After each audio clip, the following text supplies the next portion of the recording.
And now the new Bellator light heavyweight world champion, Ryan Bader. Congratulations, the win over Phil Davis in your Bellator debut. Take us back to that fight and winning the championship that night. It wasn't when I got that belt or I won that fight, it was that experience with everybody there. It was the experience of being in Madison Square Garden. Coming out of the hotel and having 30 people there, you know, cheering and wanting to hold the belt, and, you know, and then they're a part of it. There's no plateau. You know, this belt wasn't a plateau where I'm like, all right, I'm here, now who cares what happens from here out? You know, I want to defend that thing for the entirety of my contract in Bellator and then sign a new deal. When Scott Coker put the belt around your waist, there had to be some great emotions. It was a huge feeling of relief, really, because you never know if you ever get that chance again. That was my chance. I trained hard, I was healthy, you know, and figured out that puzzle of Phil Davis. You know, you won a lot right here in this facility, Arizona State University, two-time Division I All-American, over 120 collegiate wins, but you were also, in 2001, the Nevada Defensive Football Player of the Year.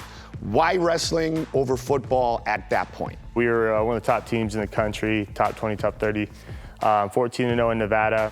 I was on that high of wanting to play football, but I was 195 pounds, a middle linebacker, not overly fast. I went to one last wrestling tournament, got third, got recruited, you know, to a couple different schools, and ASU was one of them. Came down here, and it was March. I loved it. I signed it, come to ASU, and it's one of those decisions where, you know, I look back and it was definitely the right one. You know, I have everything here, my career, my family, friends to this day, wrestlers that went on to be fighters like Cain Velasquez, CB Dollar, Aaron Simpson, all those guys. And that group just had a unique tightness, right? Yeah, you know, we were all upper weights too. You know, so CB was right below me. I was the 197 pounder. Cain was a heavyweight. Aaron Simpson was a heavier weight coach. You know, and so all of us scrap day in and day out in here. You know, and so that brings a tightness and a closeness, you know, just like with your MMA sparring partners, you know. And so I was like, all right, I'm gonna go train, kind of knowing that I was gonna go definitely get my feet wet a little bit.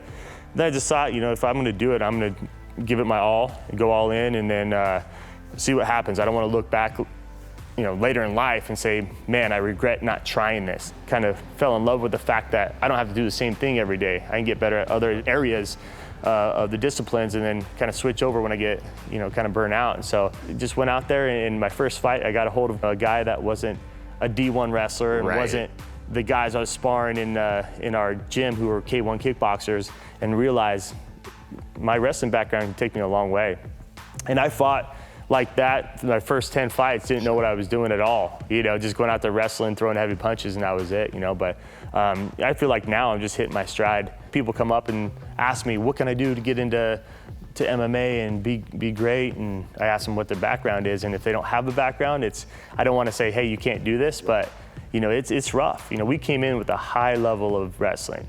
You know, not only that, we know how to work to get a result. We know the sacrifice and dedication that needs to happen. I go into a cage and I can game plan a little better than other non-wrestlers because I can dictate where the fight goes. Tell me about Ryan Bader growing up, your family, Ryan Bader as a kid. Sports was a big part of our lives. I get bored easily, and I always like to be stimulated somehow. And for me, I have to have that outlet. You know, that's where I can go burn off that energy and come back and be a normal human. My mom and dad were always supportive, would always take us to get the best wrestling. They'd take us to California to get tournaments out there. Always involved in our life, you know. You always have had this competitive nature.